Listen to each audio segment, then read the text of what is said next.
Salut tout le monde et ok, 2 secondes, des problèmes de Zoom. Ok, vous m'entendez? C'est bon? Alors moi, je t'entends, mais je pense que les gens doivent t'entendre Là, aussi. j'entends, oui. Euh, Bonjour. ok, ok. Je vais pas trop vous embêter. Maintenant, vous êtes en week-end, il est 3 heures. Et certainement, parmi vous, il y en a que je les ai réveillés de leur sieste. Ok, alors on va faire ça vraiment très efficace. Et je me présente, je m'appelle Joseph Bensaya, je suis expert comptable. Et je suis consultant pour l'agence juive, pour tous les programmes de l'agence juive, y compris les salons de l'ALIA, et consultant en Israël pour le ministère de l'Intégration. Et moi, je suis sous-traitant pour l'association MATI qui gère des programmes pour le ministère de l'Intégration et pour l'agence juive à l'étranger et en Israël pour le programme qui s'appelle Ma'alot. OK, je vais toucher d'abord ce programme d'aide et ensuite je vais parler un peu de fiscalité et un peu d'entrepreneuriat.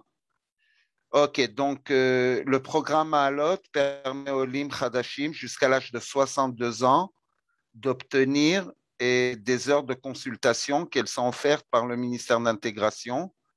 Avant la création d'entreprise, vous avez 5 heures de consultation.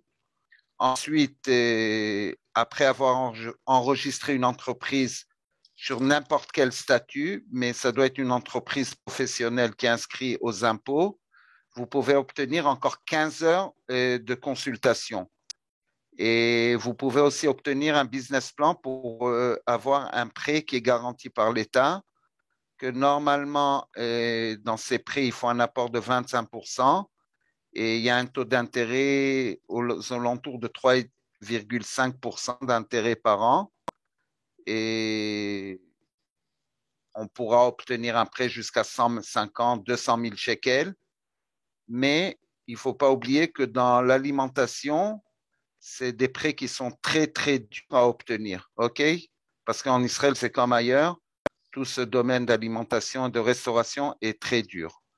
OK, ça, c'est ce qui concerne le programme du ministère d'intégration qui s'appelle Maalot et qui est géré par les associations Mati en Israël. Si vous voulez obtenir ce programme, vous pouvez le demander auprès de votre assistant au ministère de l'Intégration une fois que vous avez fait votre ALIA, ou vous pourrez aussi me contacter. Je vais vous laisser mes coordonnées à la fin de cet entretien, une fois que vous venez en Israël, et je vous mets sur le programme et je vous dirige sur les consultants qui, qui donneront ça veut dire qui vous, comment dirais-je, j'ai perdu le mot, vous m'excusez, qui vont vous convenir à vos besoins. Parce que dans le programme, on peut avoir des aides en fiscalité, en marketing et des aides opérationnelles, voir la législation en Israël, parce qu'en Israël, il y a des métiers qui sont soumis à certaines législations du ministère de la Santé et dans tout ce qui est dans l'esthétique, par exemple, la restauration, il y a des licences de commerce comme en France. Bien Donc, sûr. dans tout ça, on peut aider et informer. OK? Donc, ça, c'est le programme Mati Ma'alot que vous pouvez l'obtenir une fois que vous avez fait votre ALIA. Avant de faire l'ALIA, OK, vous pouvez obtenir le programme Business Sahel. Dans le cadre de ce programme, je vous parle maintenant et vous aurez pu avoir avec moi un entretien et personnalisé, mais de toutes les manières, vous pouvez me contacter et après le salon par WhatsApp ou par mail. Je vais vous laisser, comme je vous ai dit, mes coordonnées et je pourrai vous consulter dans le cadre de ce programme. Donc, si vous n'avez pas eu un entretien aujourd'hui dans le salon de l'ALIA, ce n'est pas grave. On pourra l'avoir toujours aussi par Zoom, par téléphone. Il n'y a aucun souci. Et ne vous inquiétez pas, moi, je suis rémunéré de la part du ministère. Donc, il n'y a aucun souci. Et pour vous, c'est offert. Et on peut OK, vous poser ça, des questions, Monsieur Bensaya? quand aujourd'hui ou après? Là, maintenant, là, tout de suite, parce que vous avez dit une information qui est peut-être fausse ou pas juste. Parce que le programme Mahati, moi, j'ai lu que c'était 2 fois 125 000 shekels à espace de 3 ans. Ça veut dire un premier prêt de 125 000 shekels. Ok, d'abord, aujourd'hui, il n'y a plus.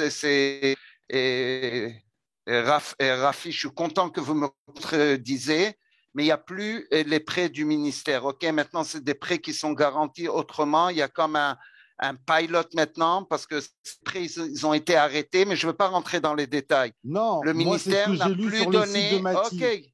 C'est ce dans qui est le écrit site sur de le site de Mati, Mahati, il n'est voilà. pas.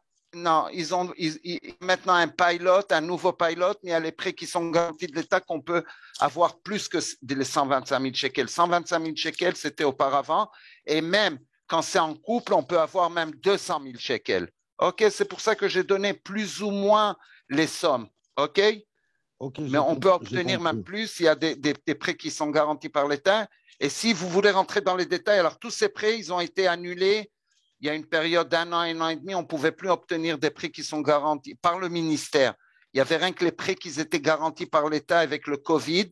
Et maintenant, ils ont refait un pilot avec le ministère pour donner des prêts du ministère.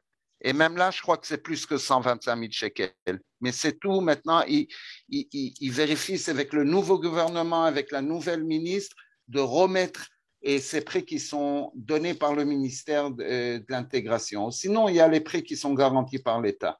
OK, mais là, on rentre vraiment dans les détails et c'est pas le but de cet entretien. Moi, je veux que vous compreniez en grande ligne les aides et la fiscalité et l'entrepreneuriat en Israël. OK? Ok, et si on a des questions plus personnelles, à quel moment on peut vous recontacter? Non, d'abord, je vais vous laisser, je vous laisse la parole tout à l'heure. C'est des petites questions, il n'y a aucun souci, je peux vous répondre maintenant. Mais de toutes les manières, Moi, ma mes question, elle est très coordonnées, Non, simple. Rafi, 2 secondes. laissez-le Voilà. présenter son travail et après on verra. Parce Exactement, que là, vous Rafi. êtes Ok, en Après, train de on d'accord. décaler laisse le le truc. temps Ok, pour le. ok, À moins, d'accord. C'est pas attendez, logique attendez. maintenant. Ok, ok. Laissez J'ai une autre. l'intervenant intervenir et on posera les questions après, parce que Non, non, sinon. non, mais c'est bon maintenant. On a fini un sujet. C'est bon. Vous pouvez poser des questions sur les aides. Il n'y a aucun Présentez souci. votre Sur les travail. aides, vous pouvez. Comme ça, on finit thème Yossi, par thème. faites votre exposé d'abord et après on verra pour les questions. Comment? Non, non, non, mais au niveau des aides, Faites d'abord votre exposé tel que vous le concevez et après on verra les Alors, questions. non, mais j'ai dit que j'ai arrêté au niveau si on des peut aides. poser une Ça y est, j'ai question au fini. niveau des aides, c'est Oui. quoi la somme maximale qu'on puisse obtenir en termes de crédit pour ouvrir une société? Alors, je vous ai dit peut-être 200, 250, et il y a même des autres et prêts qui sont garantis par l'État. On pourra obtenir même plus, mais pas beaucoup plus. Disons pas plus que 400 ou 500 000 shekels, mais ça demande toujours un apport de 25%. D'accord. Quoi Voilà. encore? Au niveau Bah, des aides. au niveau des aides, après, c'est en rapport avec l'activité que je veux faire. Donc, je ne veux pas. Moi, c'est surtout sur la fiscalité. Voilà. Les aides sur Ok, la je vais toucher la fiscalité. fiscalité. Je vais toucher. Non, j'ai dit dans ces aides, on peut obtenir des heures de consultation en fiscalité.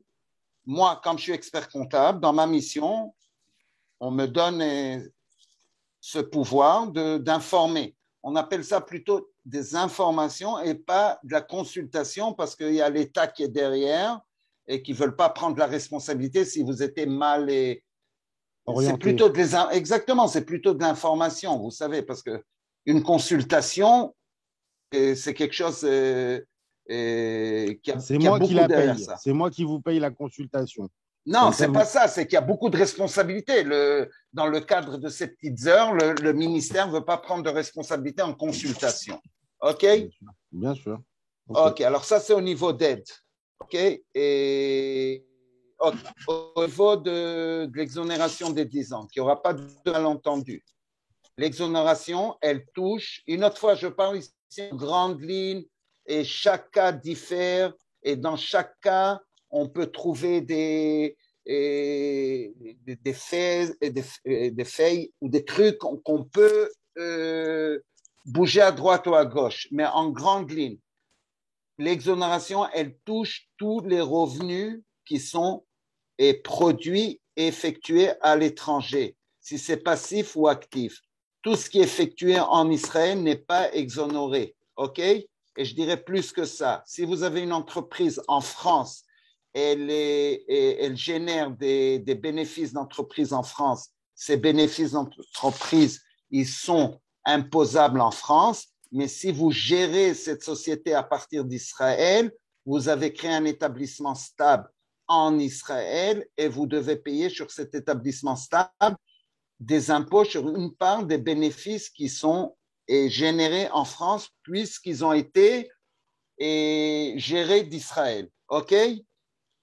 Ça, c'est très important à savoir. Maintenant, je ne rentre pas dans les détails. S'il y a quelqu'un que ça lui concerne, il peut me contacter et je lui explique plus profondément. Ainsi que si des gens qui n'ont pas d'entreprise ou ils n'ont pas, c'est des consultants. Si c'est des consultants en marketing, en business, en informatique et création de trucs, de web, e-commerce ou je ne sais pas quoi, s'ils travaillent, ils ouvrent leur ordinateur en Israël, ils travaillent d'Israël, même avec des clients français ou des clients je ne sais pas où, ils sont imposables en Israël. Et même là, il y a des opportunités d'en profiter de l'exonération des 10 ans en voyageant à l'étranger. OK? Mais si tout leur travail se fait à partir d'Israël, il n'y a pas d'exonération de 10 ans. OK? Là, comme elle a noté Megan sur le thème de cette lecture, de cette conférence, des pièges. Donc, ça, c'est un piège que des gens, ils viennent en Israël, ils croient qu'ils sont exonérés d'impôts puisqu'ils ont leur clientèle en France. C'est faux. On travaille d'Israël, on paye des impôts en Israël. C'est comme si c'est un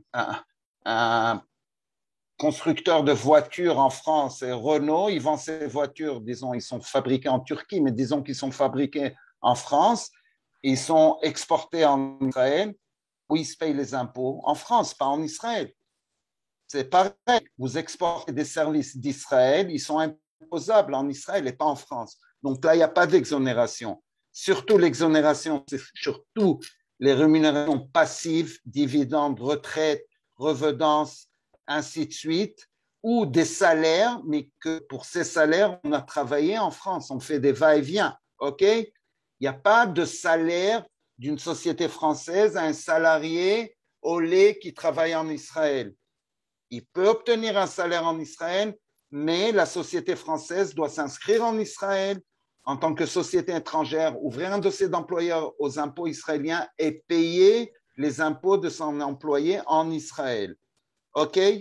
Donc, c'est très important d'abord de comprendre la fiscalité avant de faire son alia. À moins qu'on fait son alia, on n'a plus d'activité en France et on sait qu'on va trouver un emploi ou on crée un entrepreneuriat en Israël. Là, on ne doit rien préparer, peut-être comprendre aussi le régime, voir s'il y a des licences de commerce et si c'est soumis à une certaine réglementation. Et par exemple, les ostéomopathes en Israël, il n'y a pas d'équivalence parce que ce n'est pas réglementé. Mais les physiothérapeutes, il y a une grande réglementation. Les médecins, il y a une réglementation. Les avocats, les experts comptables, ainsi de suite. Ainsi de suite. C'est pour ça que c'est très important au niveau de la réglementation, oui, de comprendre. Même si vous voulez importer des produits en Israël, il faut voir parce qu'il y a beaucoup de produits qui sont soumis à une réglementation du ministère et du transport, du ministère de la communication. Et il y a l'Institut des normes en Israël, Machon Atkanim, qu'on ne peut rien importer si ça ne passe pas à cet institut qui confirme que le produit est rassuré, il n'y a pas de problème. Il y a beaucoup de bureaucratie. C'est pour ça qu'il y a des trucs que oui, il faut préparer. Une alia qui est réussie, c'est une alia qui est bien préparée. OK? Ça, c'est au niveau de l'exonération. Maintenant, entreprendre en Israël, c'est comme partout, il y a plusieurs statuts. Il y a le statut… Ah, pardon, vous avez des questions au niveau de l'exonération des 10 ans? Oui, monsieur. Allez, Rafi, tu veux me contredire une autre fois ou Non, pas du tout. Ah. Non, sur la fiscalité, pas du tout.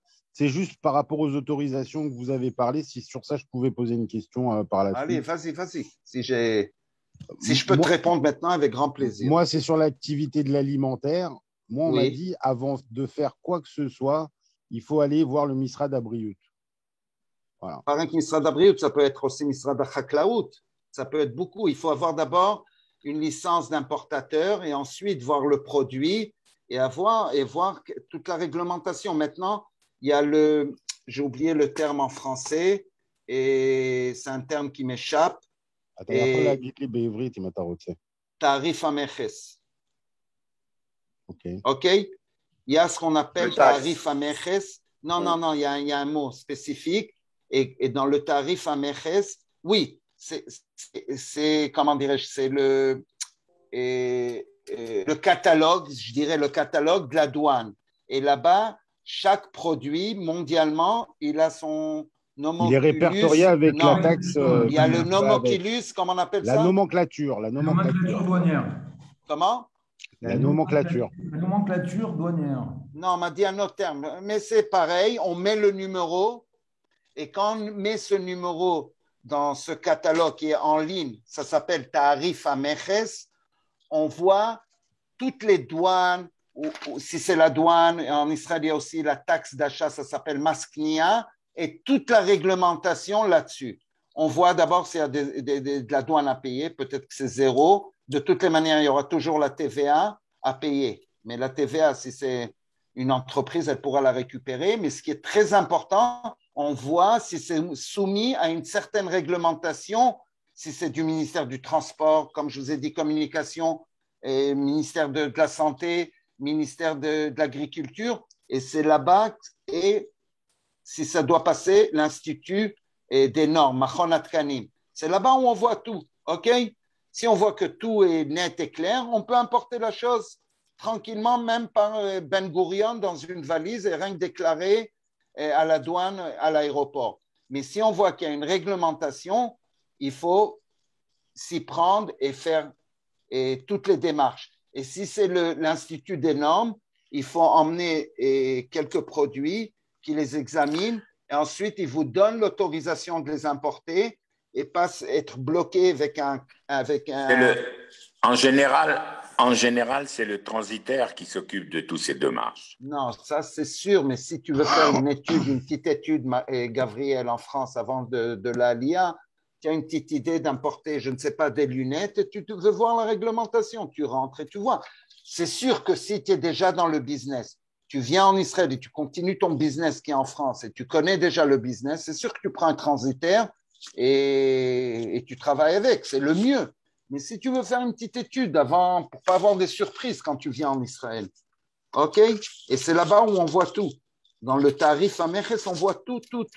On voit le taux de douane, s'il y a de la douane, on voit le masknia, on voit la réglementation, on voit si c'est réglementé par un des ministères ou par l'Institut des normes. Et c'est là-bas qu'on voit tout. Oui, Raphaël, je t'ai répondu à la question ou pas? Oui, mais moi, en fait, je ne veux pas faire d'importation. C'est pour faire quelque chose, pour faire un business en Israël avec des produits israéliens. Ah, OK, alors je t'ai dit, si c'est dans l'alimentation, il y a plusieurs statuts. Il y a de la restauration, ça veut dire de la préparation sur place et vente sur place. Il y a catering, que tu cuisines tout dans une cuisine. Et non, ensuite, moi, c'est ma collette. OK, ma collette, il n'y a pas trop de réglementation parce que tu vends tout déjà et tu produis rien sur place. OK? Donc, c'est plus simple à gérer. Mais aussi, il faut aller à la municipalité et de la ville où tu vas habiter, les Machleket Rishuy Asakim, et voir exactement quelles sont les normes à respecter. Ça se peut que ma collette, je crois qu'il ne faut pas un Rishon Esek, mais il faut peut-être des autorisations des sapeurs-pompiers, peut-être de la police parce que tu vas vendre de l'alcool. OK? Ça se peut qu'il n'y a rien du ministère de la Santé. Est-ce qu'on peut revenir sur les retraites? Parce que là, je ne crois pas que j'ai touché les retraites, mais si on parle des retraites, OK, les retraites. Est-ce qu'elles sont imposables? Non, alors je vous dis, on peut partager les retraites du secteur privé et fonctionnaire d'État. Toutes les retraites qui proviennent, que vous y étiez fonctionnaire d'État, vous allez continuer à payer des impôts en France tout le temps. OK? Si c'est du secteur privé, normalement, d'après la convention fiscale, les impôts doivent être payés en Israël. Et comme ça vient de l'étranger, c'est exonéré d'impôts pendant 10 ans. Mais il y a un certain risque. Les Français se sont rendus compte qu'il y a une exonération et ils ont essayé d'embêter des Olim en disant que comme c'est exonéré, on ne fait plus cas à la convention, puisque la convention fiscale veut éviter la double imposition. Et comme il n'y a pas de double imposition, vous allez continuer à payer en France. C'est pour ça qu'il faut être très vigilant et très, très délicat quand on signale à la caisse de retraite en France que vous allez domicilier en Israël. Vous ne parlez pas de l'exonération. Vous demandez rien que d'arrêter d'être prélevé à la source puisque vous allez quitter en Israël et vous allez payer vos impôts en Israël. OK? D'accord. S'il vous plaît, pour cette histoire d'exonération, je ne sais pas si vous m'entendez. Oui. Bon, je ne crois pas que ça s'applique uniquement qu'à Israël, ça s'applique à tout ressortissant, même dans le cadre de la communauté européenne. Si on va habiter au Portugal, ben on ne paye pas les impôts pendant 10 ans de la même manière qu'on ne les paierait pas en Israël. Oui, donc, mais Gabriel... Oui. Non, mais ça n'a rien à voir. OK, ça n'a rien Attends, à voir. je n'ai pas fini. Je vais juste poser la question, pardon. Quelle est la situation d'un retraité qui cumule une activité emploi-retraite, disons 3 mois par an, et qui est dans une zone franche? Ça veut dire qu'en France, hein, il travaille en France 3 mois par an, il est dans une zone franche, il perçoit une rémunération qui en France n'est pas soumise à imposition. Que se passe-t-il de ce Oleh Hadash qui monte en Israël et qui passe 3 mois en France? Ça a été produit en France, alors je m'en fous pas mal que vous êtes... Non, mais c'est exonéré. C'est exonéré parce que ça tombe dans l'exonération des 10 ans. C'est produit à l'étranger. C'est-à-dire que c'est en zone ZNR, c'est ça? Dans une zone ZNR. Oui, absolument. C'est sur la Lune. Ça ne m'intéresse pas en Israël. Ça n'a pas été produit en Israël. Ça tombe dans l'exonération de 10 ans en Israël. Très bien. Parfait. Zone franche, zone où vous voulez. D'accord. Parfait. Merci. OK. Non, quelqu'un m'a posé à la prélèvement à la source. C'est la caisse de retraite qui prélève à la source. C'est à eux qu'il faut signaler que vous allez domicilier en Israël et qu'il ne faut pas prélever. Et demander, et je crois qu'il faut signaler aussi aux impôts en France comme quoi vous allez domicilier en Israël, puisque en France, tout le monde fait sa déclaration annuelle, qui ne s'attend pas à une déclaration annuelle de votre part. Moi, je voudrais poser une question pour les retraités. Ça n'a rien à voir avec moi. C'est uniquement pour pouvoir éventuellement les aider. Non, mais écoute, Rafi, si tu veux... Non, 2 secondes. Après, moi, c'est ce qu'on m'a dit. Est-ce que les retraités, ils touchent aussi une pension, une petite pension retraite en Israël? Non, ils ne touchent pas. S'ils n'ont pas une... D'abord, ça, c'est pas mon domaine, c'est le domaine de la sécurité sociale, OK? Moi, c'est la fiscalité. Moi, ce n'est pas les allocations. Et d'après ma connaissance, s'il n'y a pas une ancienneté de 10 ans avant rien, on ne touche rien, à moins qu'on déclare qu'on est mesquin, et il y a ce qu'on appelle Ashlamat Achnasa. Et je ne cache pas, il y en a qui sont beaucoup plus riches que moi, ils disent qu'ils n'ont rien parce que c'est dur à prouver, ils touchent 2000 shekels. Ils trichent pour 2000 shekels par mois ou peut-être pour moins. OK, mais normalement, il n'y a pas de retraite. Et en Israël, s'il n'y a pas une ancienneté de 10 ans. Ça veut dire une retraite nationale. Quand on a fait son alia, on a pendant, je ne sais pas, 6 mois ou 1 an ou 5 ou 3 ans, on a une aide qui est l'aide normale de 18 000 shekels, etc. Est-ce qu'on paye sur ce montant? Non, sur le panier d'intégration, on ne paye pas. On ne paye pas. Alors, comment les points sont établis? La première année, les 3 points, après les 2 points, et puis 1 point? Non, ça n'a rien à voir. Ça, c'est les points de réduction. Écoutez, en Israël, OK, on va toucher le thème des impôts en Israël. En Israël, si on est en nom propre ou si on est salarié, on paye des impôts d'après les échelles et après le barème qu'il y a. OK? On paye des impôts. Les retraités. Par rapport à l'ALIA, ceux qui ont le panier, qu'est-ce qu'on on doit payer comme impôt sur ce qui est reçu sur le panier ou pas? Est-ce qu'on J'ai a dit qu'on paye des... sur le panier, sur les retraites. Elles sont exonérées d'impôts pendant 10 ans. C'est tout. Voilà. Oui, mais vous m'avez pas aidé. Vous mélangez les termes et je vais répondre sur un terme que peut-être vous n'avez pas compris. Alors laissez-moi l'expliquer. Peut-être que les autres personnes. Ok. En Pardon. Israël, quand on calcule les impôts, on voit l'impôt brut. Ok, on fait un calcul brut pour moi, pour toi, pour l'invalide, pour tout le monde. Ok, c'est le même calcul d'impôt. Ok, il y a des barèmes jusqu'à, disons, 70 000 shekels, c'est 10%. De 70 000 à 105, c'est 14%. De 105 à 130, c'est 20%, ainsi de suite. On fait le calcul des impôts bruts. On met ce calcul à part. Maintenant, chacun, selon son statut familial, si c'est une femme, un homme, les enfants, olé chadash, pas olé chadash, il a une invalidité, il habite près de la frontière, près de trucs, il y a des points de réduction. Ça s'appelle nekudot zikouy. OK? Le minimum de points de réduction, c'est pour un célibataire israélien, il a 2,25 points. Chaque point, ça signifie une réduction de 200, à peu près 220 shekels par mois. Donc, il a une réduction de 2 fois 0,25, à peu près 500 shekels par mois de réduction. On prend son calcul brut d'impôt, qu'on a calculé comme tout le monde, on enlève ces 500 shekels, et si cette équation elle est positive, il paye. Ça moins ça, il paye. S'il a moins d'impôt que ses abattements, il ne paye pas. Un olé chadash, à part tous les points d'abattement ou les points de, comment vous avez dit, de crédit qu'il a comme un Israélien, il a 3 points d'abattement supérieurs pendant les 18 premiers mois en Israël.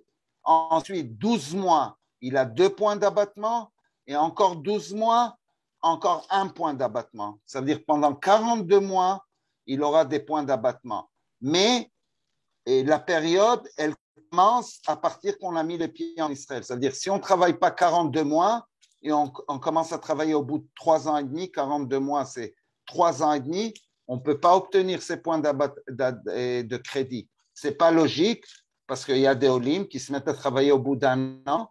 Ils se sont mis au bout d'un an, ils ont perdu 1 an d'abattement. OK, ça c'est au niveau des points de crédit. Je ne sais pas si vous avez compris avec les points de crédit, mais c'est ça. Excusez-moi, monsieur. Et quelqu'un qui fait sa alia en habitant en Eretz Israël, est-ce qu'il a aussi les mêmes avantages? Ça veut dire quoi en habitant en Israël? Il est déjà en Israël depuis plusieurs années et il décide de faire sa alia maintenant. Donc, il a fait sa alia. Il était résident temporaire ou je ne sais pas quoi. Il devient olé chadash maintenant. Ça commence maintenant. Mais ça se peut que pour l'exonération, il y aura un problème. Parce que l'exonération, ce n'est pas qu'elle est donnée à un olé chadash. Ce n'est pas, comment dirais-je, ce title, comment on dit title, Rafi, à toi, le titre. Exactement. Ce n'est pas le titre d'olé chadash qui lui donne cette exonération de 10 ans. En vrai, c'est pour cela qu'ils sont devenus pour la première fois résidents israéliens ou pour les citoyens de retour après 10 ans. Donc, s'il y avait quelqu'un qui était là pendant 15 ans ou pendant 8 ans, ça se peut qu'il a déjà en profité des 8 ans d'exonération d'impôts. Mais il n'a pas profité puisqu'il ne travaillait pas. Non, pour les points de réduction, c'est quelque chose d'autre. Mais je parle pour l'exonération des 10 ans. OK? S'il se met à travailler, il devient olé chadash, il demande les points de réduction d'olé chadash. Mais ça se peut que pour l'exonération des 10 ans, il ne pourra pas les toucher parce qu'il était tout le temps résident israélien sans être citoyen israélien. Ce qui compte dans la fiscalité, c'est la résidence et ce n'est pas la nationalité. OK? Merci beaucoup. OK, maintenant, en venant en Israël, oui. Oui, tout à l'heure, vous avez mentionné les consultants en marketing qui n'étaient pas exonérés des 10 ans d'impôt. Je n'ai pas compris pourquoi c'était J'ai pas dit, possible. si vous faites votre alia et vous continuez à procéder d'Israël, de consulter à partir d'Israël, vous devez payer vos impôts en Israël. C'est tout. D'accord. Et même si j'ai tous les tous mes clients consultants, français, c'est pas un marketing. Oui, oui, ça dépend. Et alors, vous exportez des services. Et alors, si le client est français, quand Renault, elle vend ses voitures aux États-Unis, les clients, ils sont américains, ils ne payent pas les impôts en France. D'accord. Service ou produit ou truc, c'est la même chose. D'accord, très bien, merci. Mais je dis, si vous faites des va-et-vient, OK, vous consultez rien qu'en voyageant en France, toutes les professions libres, OK, et vous n'avez plus d'adresse fiscale en France, et vous passez moins que 83 jours en France, et vous faites des missions de temps en temps en France, sur ces missions, vous allez être exonéré en France et en Israël d'impôts. Hein? Sympa. Mais ça, c'est des cas très particuliers qu'il faut avoir plus d'explications dans des entretiens et personnalisés pour ne pas faire des bêtises. OK? Il y a l'article 14 dans la Convention fiscale. D'accord, merci. Je vous en prie. Oui. OK, oui. Une petite question. Quelqu'un qui fait sa alia, qui passe ses 180 jours par an en Israël, mais comme de toutes les manières, il est fonctionnaire, donc il ne va pas déclarer à la France qu'il n'est pas fiscalement responsable en France. Donc, est-ce qu'il peut à la fois résider en Israël et être officiellement en France, puisque de toutes les manières, il le reste, un fonctionnaire? Je n'ai pas compris l'intérêt, je n'ai pas compris la question. Un fonctionnaire. Une résidence fiscale. Oui, mais quel rapport? OK, il réside en Israël, il paye ses impôts. Vous voulez en venir à quoi? Je n'ai pas compris. Je ne vois pas à quoi vous voulez en venir. Est-ce que pour la France, il peut rester résident français, d'accord, tout en étant en Israël plus de 180 jours en Olé Hadash? Oui, mais quel avantage à être restant en France? Si on est ici résident, on réside en Israël. On ne peut pas résider ici en France. Vous résidez en Israël et vous payez vos impôts en France parce que d'après la convention fiscale, sur les retraites de fonctionnaires d'État, on doit payer les impôts en France. Parce qu'on vous dit quand vous résidez en Israël et que vous avez un appartement, votre appartement de France risque de devenir résidence secondaire. Exactement. Et là, quand vous allez la vendre, vous allez avoir la plus-value. Alors, mais justement, il est possible de jouer sur les deux tableaux. C'est ce que je voulais vous demander. Non, on ne peut pas jongler. À moins que vous faites les choses pas en règle et vous ne vous faites pas attraper, c'est tout. Si vous résidez en Israël, vous êtes résident fiscal en Israël et en France, vous êtes là. Et si vous continuez à être résident fiscal en France, alors cet entretien, il est pour rien parce que vous êtes résident israélien, il n'y a pas d'exonération, il n'y a rien. Vous êtes toujours en France, comme aujourd'hui. Ça ne change rien. Il n'y a pas d'exonération, mais il n'y en aura pas de toutes les manières. Ok, alors ça ne change rien. C'est comme votre statut aujourd'hui. Vous n'êtes pas israélien, vous n'êtes rien. Vous êtes toujours. Mais si vous passez plus que 183 jours en Israël, vous êtes résident fiscal en Israël. Et vous risquez d'avoir cet appartement en tant que résidence secondaire. C'est une connexion entre les deux pays. Il peut y avoir de changements d'informations entre les deux pays. C'est à vous de prendre les risques. Il y a des changements d'informations. J'ai une question. Est-ce que je peux? Oui. Est-ce que dans un couple, il peut y avoir l'un qui est résident fiscal israélien et l'autre non? Si l'un des deux ne reste pas plus. Une autre fois, on rentre ici dans des cas que je ne vais pas parler. Moi, je parle en général maintenant et commencer à dire des cas et après, non, ma femme, elle n'est pas tout à fait comme ça et c'est pas comme ça et c'est pas une rémunération comme ça. Tout dépend du cas, tout dépend des rémunérations. Je n'aime pas rentrer dans des cas spécifiques dans ces Zooms. Je vous ai dit, c'est des informations, ce n'est pas des consultations. Excusez-moi, je peux vous poser une question? Vous m'entendez? Allez, Gilles. Oui. Je suis avocat fiscaliste à Nice, en France. Comment? Je suis avocat fiscaliste en France. Ok. Je vous avais dit tout à l'heure, et je trouve ça très inquiétant, que les impôts français, maintenant, essayent de remettre en cause l'exonération des 10 ans. Alors, regardez la jurisprudence. Il n'y a pas une double imposition, mais que c'est une exonération, et du coup, la convention fiscale ne s'appliquerait pas. Cet argument me paraît pertinent de l'administration fiscale française. Qu'est-ce qui vous fait avoir ces craintes? Est-ce qu'il y a eu des je vous ai dit, il y avait une jurisprudence du Conseil d'État en 2015. Contactez-moi, je vais vous l'envoyer, vous allez la lire. Sur un résident allemand on lui a prélevé, je ne sais pas, 25% sur ses dividendes qu'il a touchés en France. Et il a fait appel, il a dit non, je suis résident allemand. D'après la convention, je dois payer que 15%. On lui a dit oui, mais tu es exonéré d'impôts en Allemagne, donc tu vas payer tous tes impôts en France. On ne fait plus qu'à cette convention, puisque la convention fiscale elle veut éviter la double imposition. Et vous pouvez le lire dans cette justice et prudence, jurisprudence, ou je ne sais pas le terme, vous le connaissez, de 2015, Conseil d'État, novembre 2015. Vous pouvez le chercher.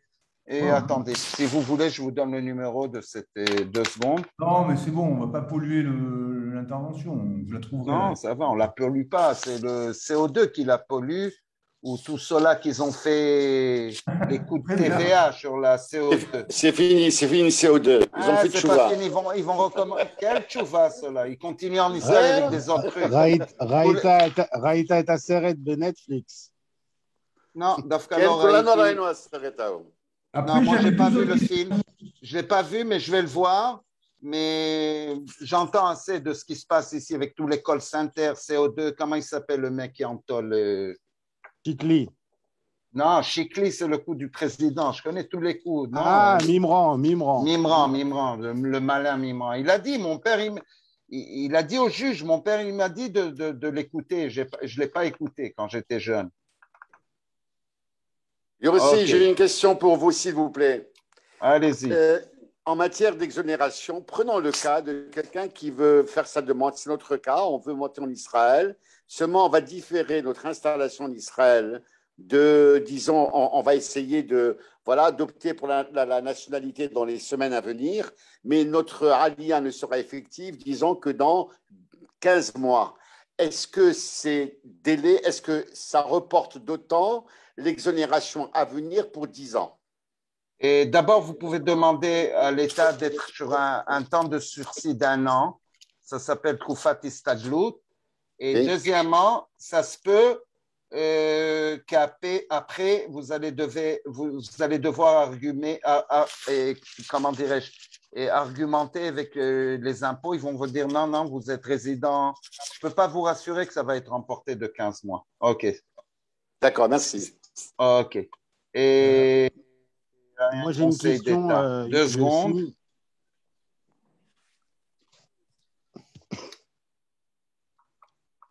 Oui, allez-y. Pour l'Olé Khadash, il y a une exonération de la Arnona sur son… Non, laissez-moi. Non. Oui. C'est pour savoir, est-ce que ça se fait aussi pour le local commercial? Quand je loue un local commercial, est-ce que j'ai une exonération? Non, à ma connaissance, non. D'accord. Quoi qu'il arrive, je paye la Arnona. À ma connaissance, non. J'ai pas d'avantage là-dessus? Non. Ok, d'accord. Oui, j'ai une autre question aussi. J'ai même 2, Joseph, en même temps. Oui, allez-y. Je ne sais pas si vous m'entendez. J'ai entendu tout à l'heure, lors d'une présentation, qu'il y avait un statut d'auto-entrepreneur en Israël. Oui, je voulais toucher, vous ne m'avez pas laissé. OK, donc voilà, je vais vous dire. Si vous voulez venir et créer une entreprise en Israël, il y a plusieurs statuts. Le statut le plus simple, c'est l'auto-entrepreneur. C'est bien pour démarrer avec ce statut. Ce statut est soumis à un chiffre d'affaires de 100 000 shekels annuels. Chiffre d'affaires, pas bénéfice. Chiffre d'affaires annuel. Annuel, ça veut dire dans l'année fiscale, janvier, décembre. Ça veut dire si vous commencez au mois d'octobre, vous pouvez effectuer les 100 000 shekels jusqu'au mois de décembre. C'est un statut qui est très facile à obtenir. C'est un statut il faut même pas être géré par un comptable parce qu'il n'y a pas trop de demandes au niveau de décret, au niveau comment gérer la comptabilité. Et je ne vous cache pas, moi, dans ma mission, dans les consultations, dans le cadre du programme Maalot, j'aide les Olim à créer ce statut et de les suivre même jusqu'à la première déclaration et leur éviter des frais de comptable. OK? Donc, c'est sur le chiffre d'affaires de 100 000 shekels. On ne paye pas de forfait comme en France. on est imposé sur le compte de résultat. Ça veut dire on est imposé pas un forfait sur le chiffre d'affaires.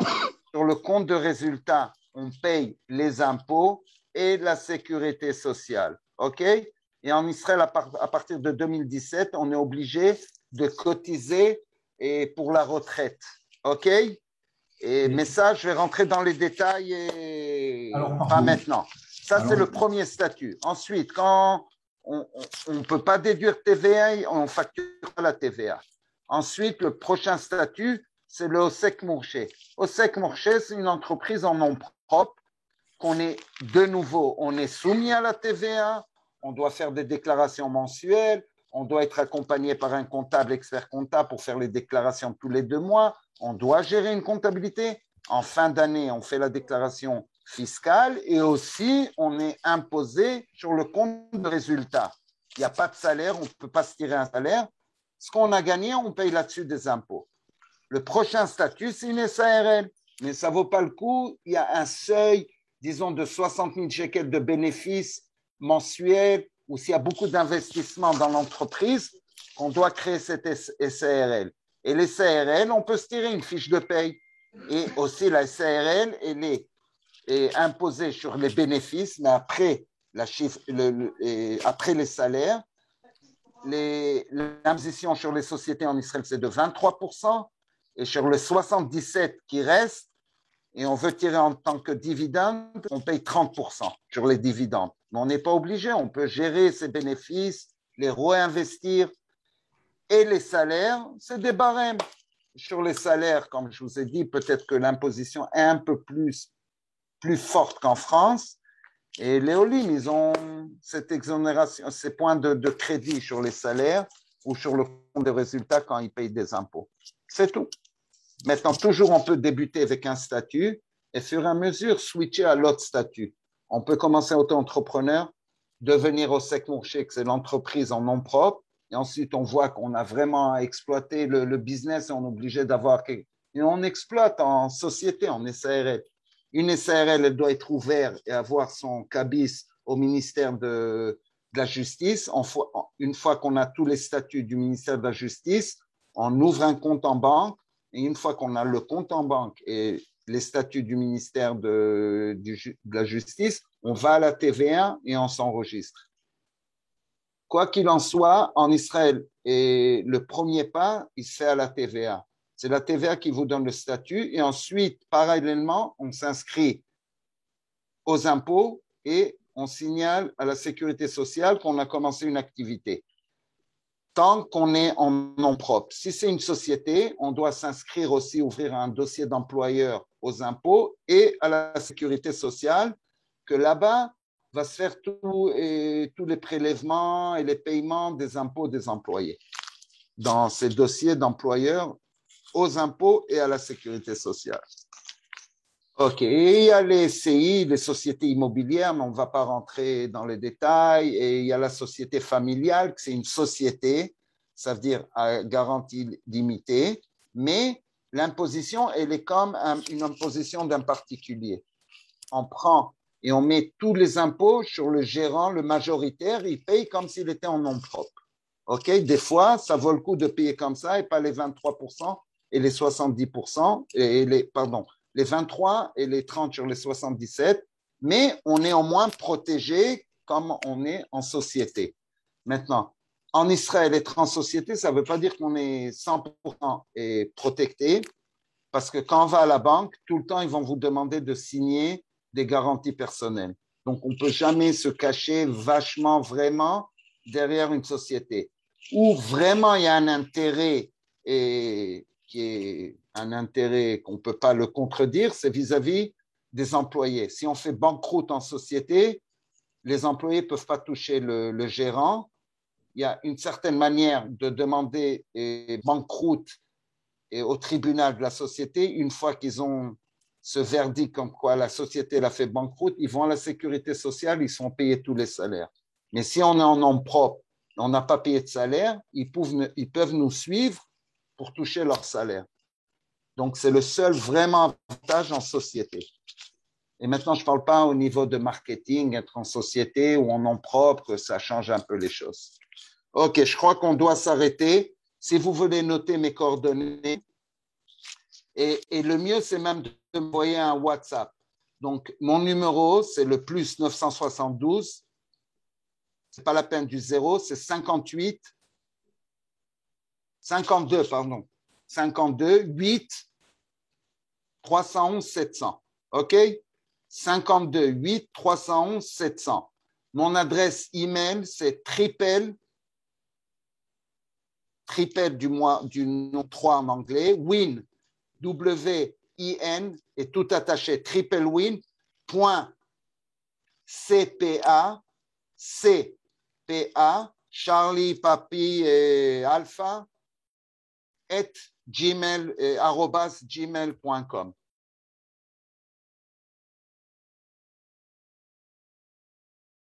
Vous pouvez l'écrire, s'il vous plaît? OK, 2 secondes.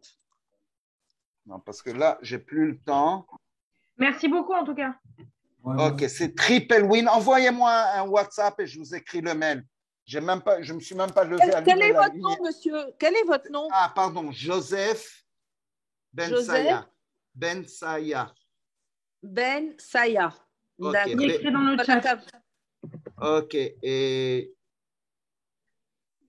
si le fiscaliste veut la jurisprudence, qui m'écrit un WhatsApp ou un mail et je lui envoie au niveau des dividendes. Vous vous occupez aussi des transactions personnelles non commerciales comme les ventes d'appartements? Non, je ne suis pas avocat, je suis expert comptable. Oui, non, mais je veux dire pour les virements, quand on fait l'ALIA de France à Israël, tout ce qui est fiscalité. Il n'y a aucun souci, vous pouvez me virer tout votre argent. Je ne suis pas sûr que vous allez la toucher. Non, si c'est des conseils et des trucs, bien sûr. Bien sûr, des conseils. Oui. Parce que ce que vous avez dit concernant la résidence secondaire, ça m'a… Non, je vous ai dit, OK. Aussi, je peux vous assister dans le cadre des programmes du ministère de l'Agence juive qui sont faits gratuitement. Donc, il n'y a aucun souci. Si vous me contactez en WhatsApp. Vous pouvez répéter votre numéro de téléphone? Joseph, vous l'avez, non? C'est noté. Joseph Bensaya, c'est plus 972 oui. 52 oui. 8 oui. 311 oui. 700. Et de toutes les manières, si vous contactez l'agence juive, d'accord, ils ont mes coordonnées. Merci beaucoup. Merci beaucoup, monsieur Joseph. Merci beaucoup. Bravo à Tov. En profitez avant de la lire, en profitez au maximum. Merci. Oui, Gilles, tu m'as l'air… OK. Je voulais juste une dernière question, mais bon, trop tard. Non, mais là, je n'ai pas le temps. Parce que non, j'ai des Désolée, entretiens. monsieur, là, la réunion est finie. Il y a une autre réunion qui doit commencer. Je vous souhaite bonne soirée à tous. Au revoir, merci alors. Je vous en prie. Bye. Bye. Bye. Bye bye.